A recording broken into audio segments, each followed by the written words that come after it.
right. So you mentioned earlier that you also manage a team of 25. Let's talk about that. You obviously started from the ground up at one point. What did it take you to get to the level of managing a team of 25? And then how do you keep a team of 25 people or so motivated? Well, that's a tough one, Simon. There's a lot of ways to kind of operate, and there's a lot of schools of thought on this. And you hear things like, how do you hold them accountable? How do you keep them motivated? And in our world, as independent contractors, as real estate agents are, they ain't getting paid. There's no salary. There is no benefits. You eat what you kill, which is why you have to be what I call an outdoor cat. Your job is to hunt. Okay. Not an indoor cat. Indoor cats get fed. New home sales reps, like I used to be, indoor cat. You sit there, people come to you. In this world, you're dealing with these people who, look, let's be honest, sometimes might be unemployable elsewhere, but the top agents would be successful in any field because this is the easiest industry to get into. It's the hardest to succeed at. As you mentioned, I think there was 2 million. It's dropping precipitously. Right now, an agent's not renewing every 3 minutes. You lose one, Wow. you lose one, you lose one. We'll probably get it down to under 1 million because when it gets hard, it ain't easy money anymore. So at the end of the day, if you want, we're talking about leadership here, not just sales skills, not just marketing stuff, but true leadership is no one's going to follow anybody unless they know where they're going. And that's why you have to be really clear with your vision. This is where we're going, guys. This is our vision. Where are we going? Then you have to have the mission too, which is this is why we're doing it. Here's where we're going, and this is why. Okay, that's your vision and mission. I love that. I love the outdoor cat analogy. It's like, hey, you're either getting out there and you're getting it. And another point you made, which I truly agree with, in hiring many salespeople that sold many different aspects of products to services to tech services. The person that can sell will sell, in my opinion.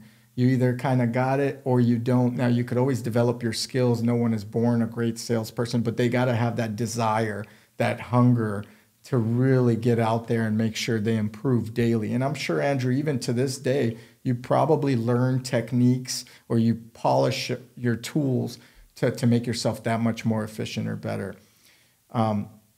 Okay, so let's define that a little bit further. So you said they have to be an outdoor cat. But what do you look for in a successful real estate person? Like, are they fit? Are they up earlier than others? Are they to the office earlier? What are you looking for in characteristics? Do they have high energy? Well, there's certain characteristics that you can point out where you know that they have the raw material to probably be great. Everyone starts off as that raw piece of marble, but you can chip away and make it a David if you're disciplined and have personal responsibility. But one more thing on that leadership thing, after you have the vision and mission, you have to have core values. Here's what, and those are the standards you put in place that are going to lead to your success. I see. Most people don't have that. And if you don't have that, you can't manage a team because no one wants to work with someone they can't learn something from and they don't know where they're going. So most leaders miss that, particularly in our space. Everyone wants a team. Everyone wants to scrape and make profit off other people. But if you can't help other people get what they want, then you're not going to do it. So what makes a good salesperson is, look, you have to be a self-starter. You can't wait for someone to show you everything to do. You get thrown into the deep end, you're either going to sink or you're going to swim. And that's kind of how we roll. Like I said, you're not getting paid. I told the team this morning, Simon. It's Tuesday morning. We do our sales meeting Tuesday morning. And we kind of run the 4 disciplines of execution framework, which I can talk about more later. And it's simply as this. I said, guys, good news. Good news. Everyone here is getting a raise. And it becomes effective the day you become effective. Nice. I like that. Because you get paid in this industry, you get paid exactly what you're worth. You get paid in direct proportion to the value you bring to the marketplace. So if you're not selling anything, if you can't influence the outcome of a transaction, why would anyone hire you? There's 2 million people. Everyone knows 8 agents. That's right. So the question is, can you, and maybe this in your business, whoever's watching, this is the same for this, to take real estate out of it. Can you influence the outcome of a transaction with your ability to effectively manage whatever ecosystem you're managing? That's the right way to completely put it. And it doesn't just apply to real estate. It's any sales position, especially with commission. I've hired salespeople that are only commission based. Some are killing it, some are lost, and it feels like they don't know how to swim in deep water. For people that this is a follow-up question to that. For people that are underperforming, what do you typically do to encourage their performance? And then if they don't perform, how long do you give them, Andrew, to say, hey, this isn't you. Let's try something else? Well, look, you have the carrot and the stick, right? And I'm a big fan of positive reinforcement and catching people doing something right and rewarding good behavior. But at some point, you do have to draw the line. Sure. So how I look at it, there's only two things. There's your results, not your intentions, but your results. Because if we judge people only on their intentions, wouldn't that be a nice world? Hey, I didn't mean to hit this person on my way home from work. You did. Yeah. Okay. It's your problem, responsibility. So it's not the intention, it's the results and then the behavior. That's the only two things you can monitor. Okay. What results are they getting? What behaviors are they exhibiting? So what I do is if you're not hitting the results, which look, sometimes the market can do different things. Any number of things can happen. Good people have bad months. Everyone gets in a slump. I get it. But if you don't have the results and you're not doing the behaviors, which is what are the leading indicators of things that you know will lead to your success? How many calls are you making? How many open houses are you doing? Are you going to networking events? Are you marketing to your database? Are you doing social media? Whatever the litany of things you can do to generate businesses. If you don't have the results and you're not doing the behavior, Yeah. that's it. Now, if you don't have the results, but you are doing the behaviors, I'm in. Let's go. It'll happen for you. Keep going. I like that. And I'll add to that, guys. When a salesperson in one of my companies, for example, and I'm sure in Andrew's as well, is just not performing, I also look at behavior. Are they trying twice as hard or 30% more calls, follow-ups? Are they really pushing it? Are they concerned that they're not doing good? That's a big indicator, because I've had meetings with salespeople that aren't performing, and they tend to blame something else that's happening versus saying, hey, I'm gonna do these 10 other things, or I'm gonna try a different path. And that's what I would imagine you look for as well. Someone that's saying, hey, I know I'm not where I can be, need to be, and want to be, but this is my path going forward of how I'm going to correct my behavior to do more, to do things that are going to better my situation. So if you guys ever hire someone, that's, in my opinion, the characteristics you want in a successful salesperson. One that doesn't give up, one that understands they're in a bad position, but does more and corrects his path or her path to really better themselves for the next month. So Simon, one other thing on that, because what you just mentioned is externalizing. If you start looking for reasons why you can't get what you want, that's a problem. Okay. You can't externalize anything. And I remember back in the sales consultancy days, a gentleman told me, they said, Andrew, what do you want to be? Because you can only be three things. You can be a winner, you can be a loser, or you can be an at-leaster. And here's the definitions of those.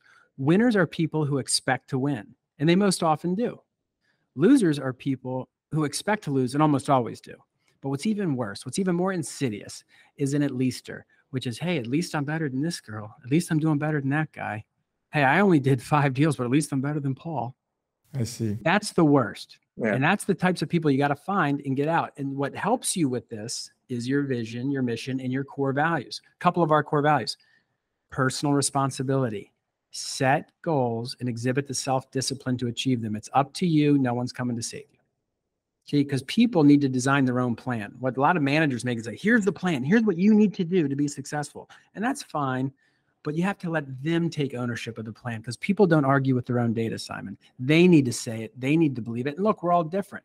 Some people don't want to get on camera and do social media. You don't have to, but you got to do something. So it looks like you, with your approach, you're getting it out of them for them to have that type of motivation. You're probably setting them up with questions in regards to data, or where do they want to be. And from there, you're determining if they're a winner in this category, if they're a loser, or if they're just a comparative person to someone else saying, well, I did better than them. That'll reveal itself very quickly. But going back to like, what do you look for? You look for winners. Yeah, you want winners at every point. You can't even have an organization if you mix them, because winners don't like, high achievers don't like mediocre performance. And guess what? The people mediocres, these at-leasters and losers, they don't like the high achievers. And you'll never have a true culture if you allow them both to coexist. So you need to get people to the winning side or get them off the bus. Get the right people in the right seats or get them off. And a great question to that. How do you deal, and anyone out there watching has dealt with what we call a cancer in the work environment or part of the team. So how would you, Andrew, deal with a person that is cancerous to your team? They're not moving to the winner's circle. They're hating the winners. They're making excuses, etc. Well, you got to get it out immediately. Get it out. Stage 1 before it becomes stage 4 and kills your ass. You got to get that person out of there. And look, those are those tough one-on-one conversations that are tough to have when you're managing people. Managing people is one of the hardest things to do in business, period. Because look, everyone's got life going on and you have to have empathy. So I'm not this ruthless guy who's like, oh, you have to understand, seek first to understand, then you can be understood. A lot of times people have things going on. So you got to be clear on this. You can't just go and just beat down people. That doesn't work. Sure. What works is calling out the things you're seeing and then asking them, say, hey, if you were me, what would you do? Like, look, this is really important. Like, how should I handle it? I always let them bury themselves. I don't bury anybody. You'll bury yourself because it's based on your behavior and your results. It's not up to me. Absolutely. That's a good way to put it. Let them realize what they want, direct them to where you want them to be. And if they can't get there, as you mentioned, cut the cord fast or operate quickly to get that cancer out and invest your time into someone that is going to come in with the attitude that you want them to come in with. What are some of the biggest mistakes real estate agents make that gets them not to the winner's circle in your mind, or you see them struggling to produce, basically? Well, first and foremost, it kind of goes back to what we've been talking about the whole time is when you get your license, right? Everyone's going, I'm going to get my real estate license because I can't succeed in any of these other jobs. So I'm going to try this. This is typically what we see. When you get your license, it says real estate salesperson.